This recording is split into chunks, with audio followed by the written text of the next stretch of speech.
ታሪኬን ላውራችሁ ባያልቅም በስሱ ባለ ጊዜ ነበር የሀብታም ንጉሱ። ሰላም ቤተሰብ እንዴት ናችሁ? ደህና ናችሁ? እኔ በጣም ደህና ነኝ፣ እግዚአብሔር ይመስገን። ባላችሁበት ሰላማችሁ ብዝት ይበልኝ።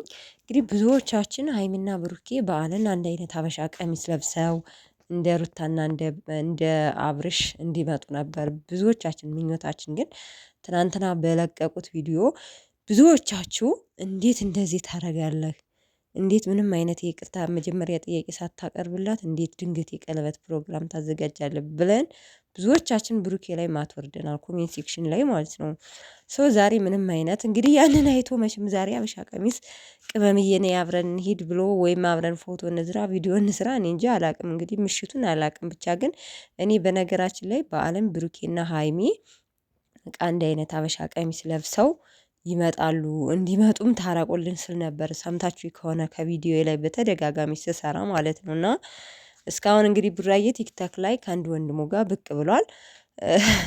ታሪኬን ላውራችሁ ባያልቅም በሱ ባለጊዜ ነበርኩ ሀብታም ንጉሱ በሚል ሙዚቃ የአራዳ ልጅ እየቀወጠው ቲክታክ ላይ ዘወር ዘወር ስል አገኘሁት መጣው ማለት ነው። እና እንግዲህ ዛሬ ደግሞ ትናንትና በብሩኬ ቤት በቅመሟ ቤት ዛሬ ደግሞ ምን አይነት ፕሮግራም ማለት ምን አይነት ቪዲዮ ይለቁ የሆነ እውነት ለመናገር ማለት ነው።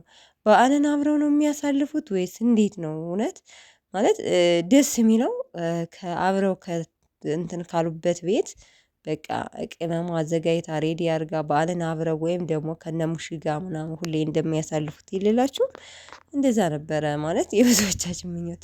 ሰው አልተሳካም ይመስለኛል። ምክንያቱም ሀይሚ ድንገት እንደዚህ የሚደረግላት ሰው አይደለችም። ብዙ ነገር መጠገን ያስፈልጋታል። የራስህን ስምም እንትን ለማለት እሷን ለማስጠላት እያላችሁ ብዙዎቻችሁ ስትወቅሱት ነበረ፣ እርግጠኛ ነኝ።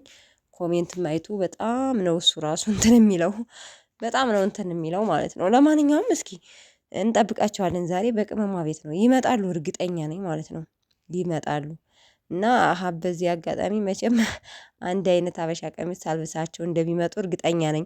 መቼም ሀብ ነው የሀበሻ ቀሚስ ሰሪው ብዬ ነው ብዙ ጊዜ የሚጋብዛቸው የሚያለብሳቸው እሱ ነው። እና ለማንኛውም ቤተሰቦች ቡራዬ እንደዚህ ቲክታክ ላይ ብቅ ብሏል።